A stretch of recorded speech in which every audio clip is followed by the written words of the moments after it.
بسم الله الرحمن الرحيم ألا بذكر الله تطمئن القلوب صدق الله العظيم.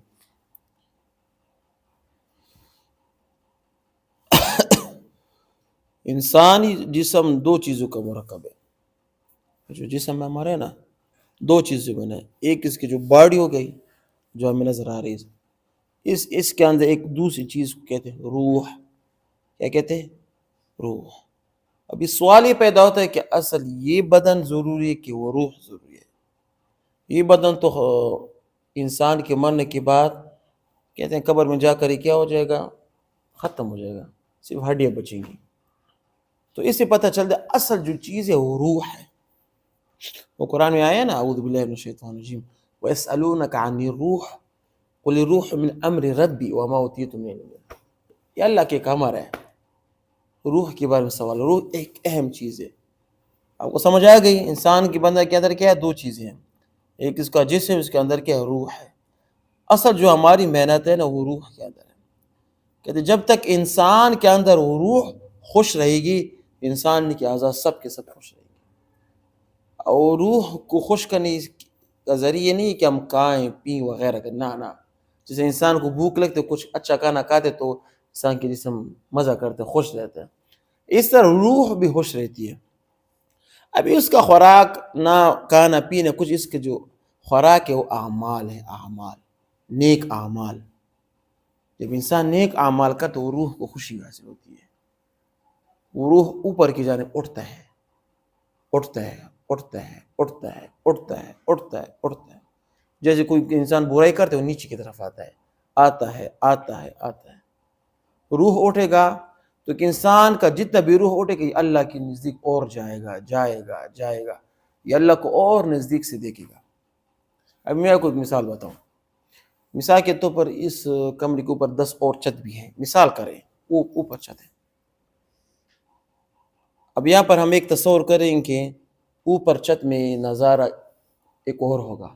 ہم تصور کر سکتے ہیں کہ اوپر 10ویں چھت پہ جب کوئی انسان چڑھ جاتا ہے تو وہاں پر پوری چیز نظر آتی ہے.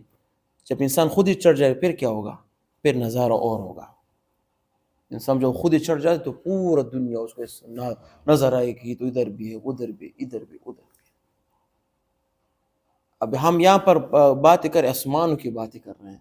جب انسان آسمان تک خود ہی اٹھ جائے گا نا تو اس کو دنیا کوئی اور نظر آئے گی.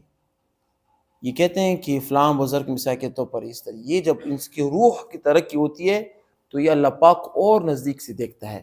یہ اللہ پاک کے فیصلوں کو اور نزدیک سے دیکھتا ہے. یہ اللہ پاک کے نظام کو اور نزدیک سے دیکھتا ہے. پھر کہتے ہیں کہ اس کو اللہ پاک نوری بصیرت اللہ پاک عطا فرماتے ہیں. کیا فرماتے ہیں؟ نوری بصیرت. اور حدیث میں آیا بھی ہے کہ مومن کے نوری بصیرت، نوری فراست سے ڈرو، کیونکہ وہ اللہ کی نظر سے، اللہ کی آنکھ سے، اللہ کے ہاتھ سے، اللہ کے کان سے دیکھتے ہیں، سنتے ہیں اور نظر رکھتے ہیں. کما یلیق بشان. اس طرح بخاری میں حدیث بھی آئی ہے کہ بعض ایسے لوگ ہوتے ہیں کہ وہ اللہ کے ہاتھ بن جاتے ہیں، بعض ایسے لوگ جو اللہ کی آنکھ بن جاتے ہیں، بعض ایسے لوگ جو اللہ کے کان بن جاتے ہیں. کیا یہ اللہ اس نے اپنی روح پر اتنی محنت کی ہے، اتنا اوپر اٹھایا ہے کہ اللہ پاک کو بہت زیادہ نزدیک سے دیکھتا ہے. اب اس کی ترقی کا راز بہت زیادہ طریقے ہیں روح کے. اس میں سب سے اہم کردار کس کا ہے؟ ذکر. ذکر کے بہت سے اقسام ہیں. قرآن بھی ذکر ہے اور اذکار بھی ہے، جیسے کہ سبحان اللہ، الحمدللہ، الہ الا اللہ. یہ سب اذکار ہیں. تو آج جو میرا مقصد ہے نا کہ ذکر کرنے سے انسان کے دل کو اطمینان حاصل. الا بذکر اللہ تطمئن القلوب. آسان ہے ذکر. ابھی ہم فرض نماز پڑھتے ہیں نا، ابھی دیکھ سب ہر کوئی فرض نماز پڑھتے ہیں. فرض نماز آپ نے پڑھ لی، بس ایک مرتبہ آیت الکرسی پڑھو نا، کیا ہوتا ہے؟ 2 منٹ بیٹھ جاؤ، 1 منٹ آیت الکرسی پڑھو. اللہ اکبر، استغفر اللہ، 33 مرتبہ سبحان اللہ، 33 مرتبہ سبحان اللہ، الحمد 34 مرتبہ اللہ اکبر پڑھو. 1 منٹ رکھتے ہیں، بیٹھ جاؤ نا، یہ ذکر ہے نا. اب مثال کے طور پر رات کو انسان سوتا ہے، سورۃ یاسین پڑھو، یہ ذکر ہے نا. صبح پھر سورۃ یاسین پڑھو.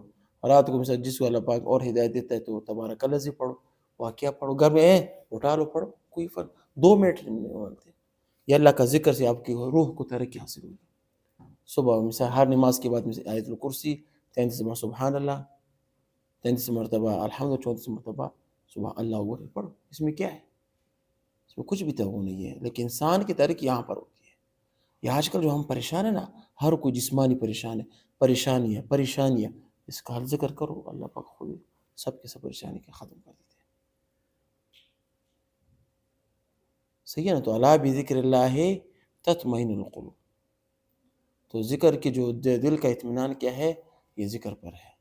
جتنا آپ ذکر کرو گے اتنا آپ کے دل کو سکون حاصل ہوگا، ذکر نہیں کرو گے نا دل کو سکون حاصل نہیں ہوتا۔ تو اللہ پاک ہمیں ذکر کرنے کی توفیق عطا فرمائے۔ وآخر دعوانا الحمدللہ رب العالمین۔